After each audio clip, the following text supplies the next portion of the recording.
नमस्कार दोस्तों, आप सबका बहुत बहुत स्वागत है इंग्लिश के क्लास में। आज हम इंडियन सिविलाइजेशन एंड कल्चर जो इंग्लिश लिटरेचर का सबसे पहला चैप्टर है उसको हम पढ़ेंगे। तो जैसा कि इंडियन सिविलाइजेशन एंड कल्चर यानी भारतीय सभ्यता और संस्कृति, भारतीय सभ्यता और संस्कृति के बारे में पढ़ेंगे। यह एक लेख है, निबंध आप उसको कह सकते हैं, आर्टिकल कह सकते हैं, जो महात्मा गांधी के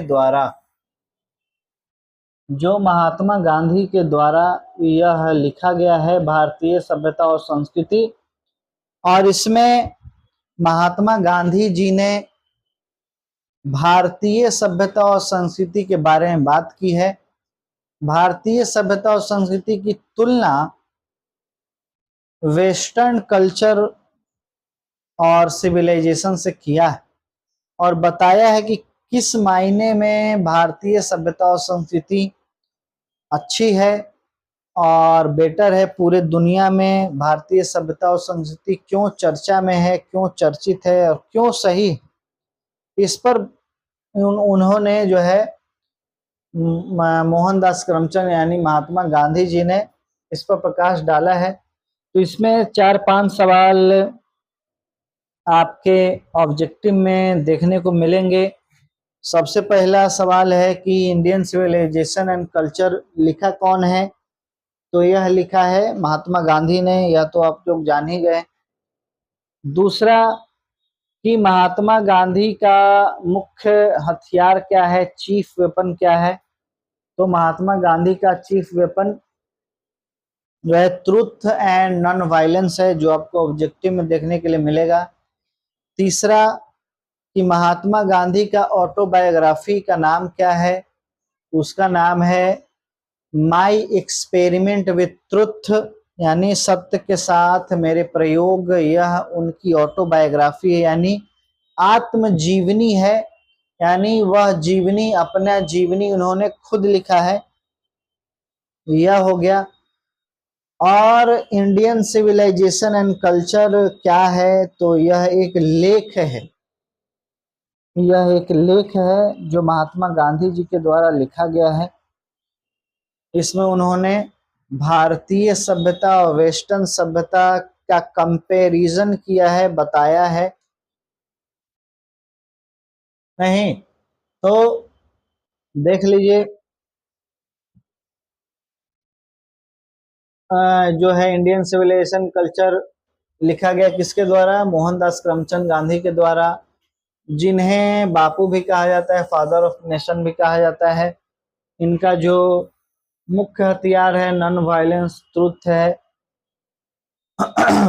अब जो वर्तमान यहाँ जो इंडियन सिविलाइजेशन कल्चर है, इस चैप्टर में मुख्य रूप से भारतीय सभ्यता और संस्कृति के जो ग्लोरी है, यानी जो सुंदरता है, उसके बारे में महात्मा गांधी ने बात किया है। जो साउंड फाउंडेशन है, जो भारतीय सभ्यता और संस्कृति की जो नींव है, जो इतनी मजबूत है, तो नींव की मजबूती के बारे में भी यहाँ बात किया गया है। The Indian civilisation is unparalleled and cannot be beaten in the world.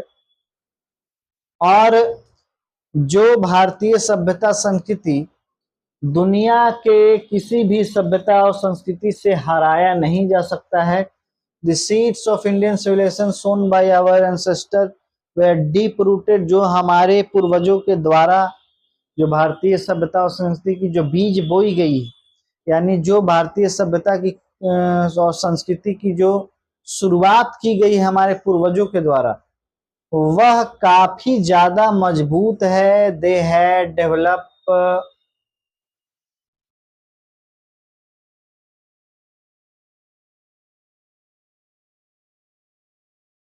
अब आगे देखिए,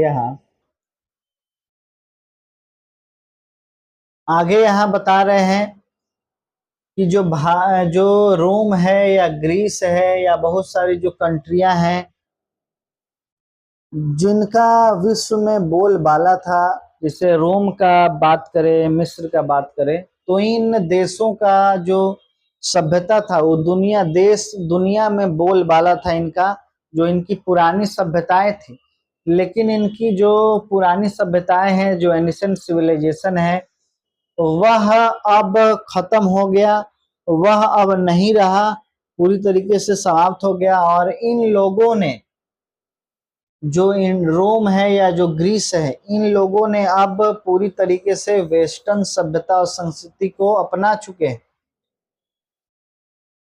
तो यह पहला पार्ट है। इसमें पहले पार्ट में भारतीय सभ्यता संस्कृति में महात्मा गांधी ने बताया है कि जो हमारा देश है वो अभी भी अपने सभ्यता और संस्कृति पर टिका हुआ है, और दूसरी तरफ जो बाकी जो देश है, चाइना है, ग्रीस है,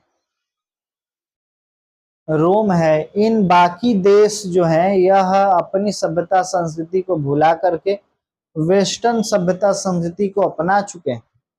दूसरा इन्होंने बताया है कि mind is a restless bird. Mind को महात्मा गांधी ने रेस्टलेस बर्ड कहा है कि यह एक जो है अस्थिर चिड़िया है, क्योंकि इसको जिस प्रकार इसको जितना मिलेगा, इसके दिमाग को, माने मानव का दिमाग ऐसा है कि मानव की जो चाहत है इस प्रकार का है कि उसको जितना मिलेगा उससे ज्यादा ही उसको और आशा होती है। तो इसीलिए महात्मा गांधी ने माइंड को, ह्यूमन माइंड को रेस्टलेस बर्ड कहा है, क्योंकि इसके संतुष्टि का कभी अंत नहीं है, यह हमेशा अनसेटिस्फाइड रहता है। इनके पास जो भी, अब यहाँ आगे फिर बताते हैं कि अमीरी या जो गरीबी है वह कभी भी मानव के खुशियों का हिस्सा नहीं हो सकती, क्योंकि जो है खुशी या भी जो भी कुछ है वह सब एक दिमागी खेल। यदि आप मन से संतुष्ट हैं तो फिर आप खुश रहेंगे, यदि आप मन से संतुष्ट नहीं हैं तो आप खुश नहीं रह सकते हैं, भले आपके पास कितना भी वेल्थ हो, कुछ भी हो, आप कितने भी रिच हो जाए। अब देखिए आगे बता रहे हैं कि भारतीय सभ्यता और संस्कृति इस मामले में काफी ज्यादा अच्छा है। और आगे बताते हैं कि वेस्टर्न सिविलाइजेशन में बहुत सारी डिस्कवरियां हुई है, बहुत सारे टेक्नोलॉजी का विकास हुआ है, जिसको देख करके हमारे अंदर लालसा मस्ती, हमारे अंदर लालच समा जाता है। लेकिन भारतीय सभ्यता संस्कृति में भी बहुत सारी डिस्कवरी हुई है जो हमें आत्मचिंतन, हमें संतुष्टि प्रदान करती है। तो इस प्रकार से इन्होंने यह बताया कि वेस्टर्न सिविलाइजेशन और भारतीय सभ्यता किस प्रकार से अलग। भारतीय सभ्यता संस्कृति जहां हमको संतुष्ट रहना सिखाती है, वहीं वेस्टर्न सिविलाइजेशन हमको असंतुष्ट रहना सिखाती है। उनकी वेस्टर्न सिविलाइजेशन के अंदर अलग अलग टेक्नोलॉजियां हमें जो है हमारे अंदर लालच का वास करवाती है, उसके बाद हम उसको पाने के लिए किसी भी हद तक चले जाते हैं। वहीं भारतीय सभ्यता संस्कृति इन सब को रोकने का जो है प्रयास करती है, ताकि हमें एक संतुष्टि लेवल प्राप्त हो और हम उस संतुष्टि में रहें, जिएं और वहीं तक सीमित रहें। तो आज के लिए इतना ही, कल हम आगे इसको और पढ़ेंगे और बताएंगे कि महात्मा गांधी ने आगे क्या क्या भारतीय सभ्यता संस्कृति के बारे में कहा है।